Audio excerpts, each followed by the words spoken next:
I guess you could say I had a pretty normal childhood, at least on the surface. Mom and Dad both worked office jobs, nothing fancy, but enough to keep us comfortable in our little suburban house. I was born first, and 2 years later, my sister Sophia came along. That's when everything changed, though I didn't realize it at the time. I remember the day Sophia started school. Mom was bustling around the kitchen, humming to herself as she packed Sophia's lunch. "Look, sweetie," she cooed, holding up a heart-shaped sandwich. "And I put a special note in there for you too." Sophia giggled, her pigtails bouncing as she admired her fancy lunch. I glanced down at my own lunchbox, filled with yesterday's leftovers, and felt a twinge in my stomach. "Mom," I said hesitantly, "can I have a heart sandwich too?" She barely looked at me. "Oh, Evelyn, don't be silly. You're too old for that now. Besides, we're out of bread." I wanted to point out that she'd just used bread for Sophia's lunch, but I kept quiet. It wasn't worth the argument. That was just the beginning. As we grew older, the pattern became clearer. Every time Sophia had a school event, Mom was front and center, camera in hand, cheering louder than any other parent. But when it came to my stuff, half the time, she didn't even show up. One day, I was scrolling through Mom's Facebook page when I noticed something weird. It was like a shrine to Sophia, photos of her at dance recitals, holding up spelling bee trophies, posing in new outfits. I had to scroll for ages before I found a picture of myself, and even then, I was half cropped out, blurry in the background. "Mom," I called out, my voice shaking a little. "How come there are so many pictures of Sophia on your page, but hardly any of me?" She glanced over, frowning slightly. "Oh, don't be so sensitive, Evelyn. Sophia's just more photogenic, that's all." I felt like I'd been slapped. More photogenic? Was that code for prettier? For better? Dad must have noticed something was up, because that evening, he surprised me with an ice cream trip. "Just you and me, kiddo," he said, ruffling my hair. "What flavor do you want?" For a while, these little outings with Dad were my lifeline. He'd bring me small gifts, or take me for drives, just the two of us. As the years rolled by, Dad's attempts to even things out became fewer and farther between. I'd catch him sometimes, watching Mom fuss over Sophia with this defeated look in his eyes. It was like he'd given up, you know? After that, things got even worse. Mom's favoritism went into overdrive, and Dad, well, he just checked out. I remember the day Sophia announced she wanted to learn piano. Mom's eyes lit up like it was Christmas. "Oh, darling, that's wonderful," she gushed. "We'll get you the best tutor in town." Next thing I knew, there was a shiny grand piano in our living room, and Sophia was having lessons twice a week. A few days later, I worked up the courage to ask for some new art supplies. My old ones were practically falling apart. "Art supplies?" Mom scoffed, rolling her eyes.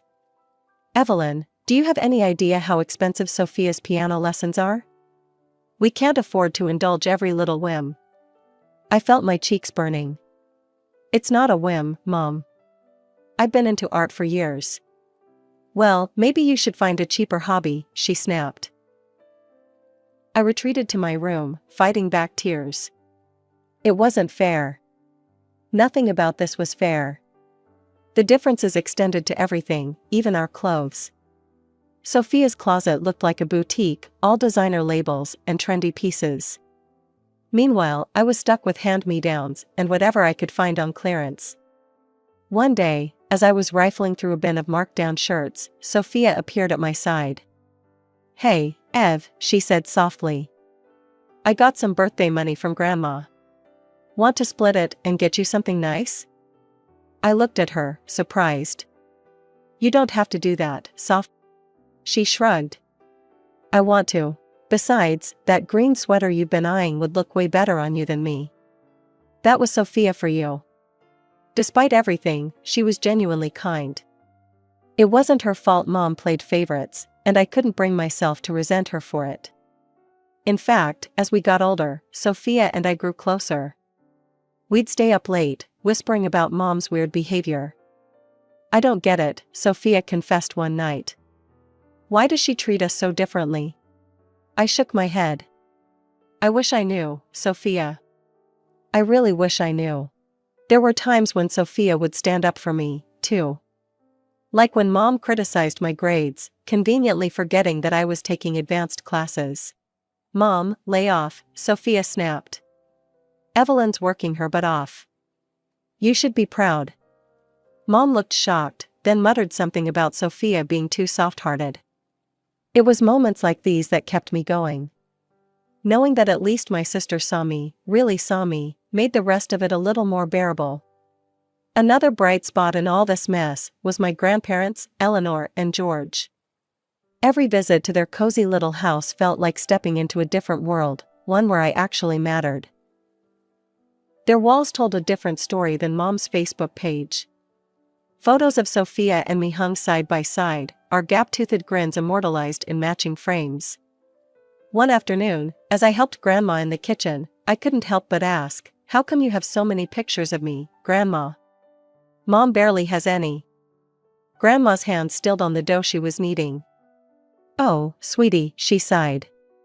"Your mother, well, she's always been a bit particular. But don't you ever think that means you're any less special?" Meanwhile, Grandpa George's workshop became my sanctuary. The smell of sawdust and varnish, the quiet whir of his lathe, it all felt more like home than my actual house did. Hours would fly by as he taught me to sand, to measure, to create something beautiful out of raw wood. As high school graduation approached, I dared to hope things might change. Maybe Mom would finally see me, be proud of me. But instead, she and Dad dropped a bombshell that left me reeling. "Girls," Dad said, his voice heavy, "your mother and I, we can't afford to pay for both of you to go to college." The room spun. I felt like I couldn't breathe. What do you mean?" Mom wouldn't meet my eyes. "It's just not in our budget, Evelyn. You'll have to figure something out." I stumbled out of the house, barely aware of where I was going until I found myself on my grandparents' doorstep, sobbing. "Oh, honey," Grandma said, pulling me close. "What happened?" Through hiccuping breaths, I told them everything. When I finished, Grandpa and Grandma exchanged a look I couldn't quite read. "Evelyn," Grandpa said slowly, "how would you feel if we paid for your first 2 years of college?" I blinked, sure I'd heard wrong. You'd do that?" Grandma squeezed my hand. "Of course we would, sweetheart. We believe in you." For the first time in what felt like forever, a spark of hope flickered in my chest. Maybe, just maybe, I could make this work. With my grandparents' help, I managed to enroll in a public college a few hours away from home. Packing up my beat-up Honda Civic, I felt a mix of excitement and terror. This was my chance to start fresh, to be more than just the less favored daughter. As I drove away, watching my childhood home disappear in the rearview mirror, I made a promise to myself, I was going to make this work, no matter what. Those first 2 years flew by in a blur of classes, new friends, and the intoxicating feeling of freedom. But as my grandparents' funding neared its end, reality came crashing back. I picked up every job I could find. Mornings, I'd sling lattes at the campus coffee shop, my hands perpetually smelling of espresso. Afternoons were split between shelving books at the library and tutoring freshmen who looked at calculus like it was written in alien hieroglyphics. "Evelyn, when's the last time you slept?" my roommate, Jen, asked one night as I stumbled in at 2 a.m. I shrugged, cracking open an energy drink. "Sleep's for the weak. I've got a paper due." It wasn't easy. There were nights I'd dinner on whatever I could scrounge from the vending machines, a bag of chips here, a granola bar there. But every time I thought about quitting, I'd remember my mom's dismissive words, and it would light a fire under me. I was halfway through my junior year when I got a call from Sophia. Her voice was tight, hesitant. "Ev, you sitting down?" My stomach dropped. "What's wrong? Is it Grandma and Grandpa?" No, they're fine," she rushed to assure me. It's about college." What she told me next made my blood run cold. Not only had our parents found money for Sophia's education, but they'd sent her to Wellesley, one of the most expensive private colleges in the country. "I'm so sorry, Ev," Sophia sobbed. "I had no idea. I'll drop out, I swear. It's not fair." "Don't you dare," I cut her off, my voice sharper than I intended. "This isn't your fault, Sophia. You deserve a good education." "But so do you," she protested. I closed my eyes, taking a deep breath. "Yeah, well, looks like I'm getting one the hard way. Promise me you'll stay in school, okay?" After we hung up, I sat on my bed, staring at nothing. All those years of favoritism, and I'd still somehow believed there was a limit. That when it came to something as important as our futures, our parents would treat us equally. Stupid, naive Evelyn. I don't know how long I sat there, but eventually, I got up, washed my face, and headed to my shift at the coffee shop. As I tied on my apron, I caught a glimpse of myself in the mirror, eyes bloodshot, hair a mess, but chin held high. "All right, Evelyn," I muttered to my reflection. "Time to prove them wrong." The morning after Sophia's call, I dragged myself out of bed, feeling like I'd been hit by a truck. As I mindlessly scrolled through my phone, my mom's latest Facebook post stopped me cold. "So proud of my talented youngest. Off to the best college because she actually applied herself, unlike some. Proud mom, gifted child." My hand shook so bad I nearly dropped my phone. I read it again, and again, each word cutting deeper than the last. The implication was crystal clear: Sophia deserved the best, because she was talented. And me? I was just, what? A disappointment? Before I knew what I was doing, I was dialing Mom's number, my breath coming in short, angry gasps. "Hello?" Her voice was annoyingly chirper. "What the hell, Mom?" I spat out. "Your Facebook post? Really?" There was a pause, then a sigh. "Oh, Evelyn, don't tell me you're jealous of your sister's success." "Jealous?" I nearly screamed. "You lied to me. You said you couldn't afford college for both of us." "Well," she said, her tone dripping with condescension, "talent needs to be nurtured, while mediocrity will cope on its own." The words hit me like a slap. "Mediocrity? Is that what you think of me?" "Now, don't be dramatic," she huffed. "If you'd shown any real promise." I cut her off, years of pent-up hurt and anger pouring out. "Real promise? I busted my ass in school. I'm working 3 jobs to stay in college. How is that not showing promise?" "Oh please," she scoffed. "Working as a barista isn't exactly setting the world on fire, is it?" We went back and forth, voices rising, until I was shouting and she was coldly dismissive. Finally, I hung up, my whole body shaking. An hour later, my phone rang. It was Dad. "Evelyn," he said, his voice stern. "What's this I hear about you yelling at your mother?"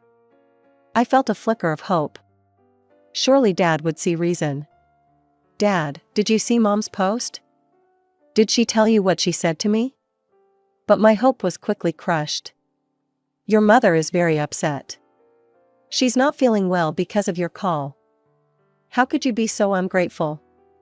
Always causing problems." "Ungrateful?" I cut in, disbelief coloring my voice. "Dad, you lied to us. You said you couldn't afford college for both of us, but you're sending Sophia to Wellesley." There was a pause, and for a moment, I thought maybe, just maybe, he was seeing my side. But then, "Your mother, she had some savings. For emergencies." I felt like I'd been punched in the gut. For emergencies? And my education wasn't an emergency? I hung up, then turned off my phone. Sinking to the floor, I hugged my knees to my chest, feeling more alone than I ever had in my life. Dad had always been my ally, the one who tried to make things a little more fair. But now? Now he was just another person who saw me as less than. Less talented, less worthy, less everything. Life went on, but the weight of my parents' betrayal hung heavy on my shoulders. I threw myself into work and study, barely allowing myself time to breathe, let alone think about my family drama. One night, exhausted from a double shift at the coffee shop, I collapsed onto my worn-out couch and mindlessly flipped through TV channels. That's when I stumbled upon this trashy show about family secrets and hidden parentage. Tonight on Family Secrets Exposed, the overly dramatic narrator intoned, we uncover the shocking truth behind one woman's lifelong struggle with maternal rejection. I snorted, about to change the channel, when the story caught my attention. This woman, let's call her Jane, had always felt like an outsider in her family. Her mother doted on her younger sister while treating Jane with cold indifference. Sound familiar? But then came the twist. Jane discovered she was adopted. Suddenly, everything made sense to her. Her mother's favoritism, her father's emotional distance. I sat up straight, my heart pounding. A wild, crazy thought wormed its way into my brain. What if? No, it couldn't be, could it? But the more I thought about it, the more it seemed to fit. Mom's blatant favoritism, Dad's gradual withdrawal, the constant feeling that I just didn't belong. Before I could talk myself out of it, I was Googling at-home DNA tests. My fingers shook as I placed the order, a mix of fear and anticipation coursing through me. When the kit arrived, I realized I had a problem. I needed samples from my parents, and there was no way they'd willingly participate. That's when I decided to loop in the one person I could trust, Sophia. You want me to what? Sophia exclaimed when I called her with my plan. I know it sounds crazy, I admitted. But Soph, don't you want to know the truth? There was a long pause. Okay, she finally said. I'm in. But if we get caught, I'm blaming you. It took some creative maneuvering on Sophia's part. She managed to snag a few of Mom's hairs from her hairbrush and swabbed the rim of Dad's coffee mug, but we got the samples. Then came the agonizing wait for results. When the email finally arrived, my hands were shaking so bad I could barely click on it. I took a deep breath, steeling myself for the revelation that I was adopted, that I wasn't really part of this family. But the truth was far more shocking than I could have ever imagined. I was indeed my parents' biological child. But Sophia? She only shared DNA with our mother. Not our father. My mind reeled. Sophia wasn't adopted, she was my half-sister. I must have read the results a dozen times, trying to make sense of it. How was this possible? Did Mom have an affair? Did Dad know? I was still staring at my screen in shock when my phone buzzed. It was Sophia. Ev, did you get the results? What did they say? I swallowed hard. Soph, I think you should come over. There's something you need to see. An hour later, Sophia was sitting beside me on my lumpy couch, her face pale as she looked at the test results. This can't be right, she whispered. There must be some mistake. I shook my head. I don't think so, Sophia. Look at the confidence levels. It's pretty definitive. Sophia's eyes filled with tears. But that would mean that Mom had an affair, I finished for her. Yeah. We sat in stunned silence for a long while, the implications of this discovery sinking in. Everything we thought we knew about our family, about ourselves, had just been turned upside down. After the DNA test bombshell, I was a mess. I couldn't eat, couldn't sleep, couldn't focus on anything. The weight of this secret was crushing me. I decided not to tell Dad. I mean, how do you even start that conversation? Hey Dad, guess what? Your precious Sophia isn't actually your kid. Yeah, right. But fate, it seems, had other plans. It was a regular Tuesday when my phone rang. Seeing Grandma Eleanor's name pop up, I felt a flicker of warmth.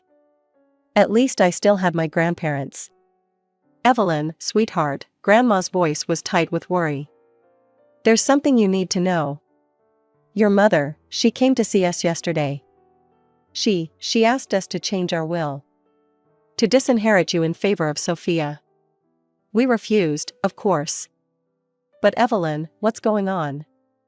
As I filled her in on everything, the favoritism, the college money lies, the DNA test, Grandma listened in shocked silence. "Oh, Evelyn," she finally said. "I'm so sorry. We had no idea it was this bad." I wiped away tears I hadn't realized I'd been crying.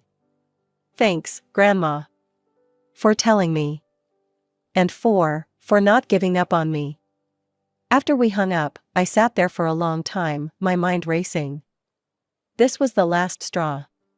No more secrets, no more lies. It was time for the truth to come out. As Christmas approached, I steeled myself for what I knew I had to do. When Sophia called to awkwardly explain that Mom and Dad were just having a small family dinner this year, I knew it was now or never. I drove home unannounced, my heart pounding as I pulled into the driveway. Through the window, I could see them all gathered around the dinner table: Mom, Dad, Sophia, even Dad's best friend Tom. The perfect little family, huh? I burst through the door, the cheerful Christmas music providing a surreal backdrop to the drama about to unfold. Mom's face darkened as soon as she saw me. "Evelyn, what are you doing here? Your behavior lately has been absolutely unacceptable. The way you spoke to me on the phone, the trouble you've been causing." "Trouble?" I laughed, a harsh, bitter sound. "Oh, that's rich coming from you.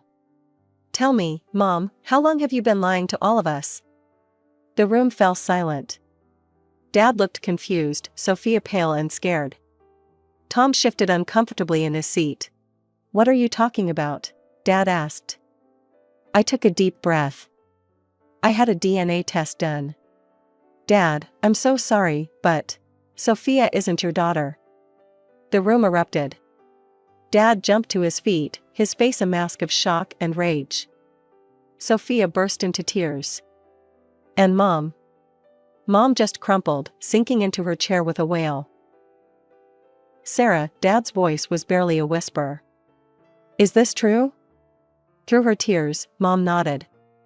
"I'm sorry, Michael. I'm so sorry. It just happened. Tom and we've been in love for years. I never meant for it to go this far, but when I got pregnant with Sophia." Tom stood up, his face ashen. "Michael, I can explain." Dad's fist connected with Tom's jaw before he could finish, sending him sprawling. As chaos reigned, I caught Sophia's eye across the room. She looked lost, broken. I wanted to go to her, to tell her this didn't change anything between us, but before I could move, Mom's voice cut through the noise. "I've always loved Tom," she sobbed. "And I couldn't help but love Sophia more. She was a product of that love. Evelyn. Evelyn was a reminder of a marriage I never wanted." The fallout from that fateful Christmas dinner was nothing short of nuclear.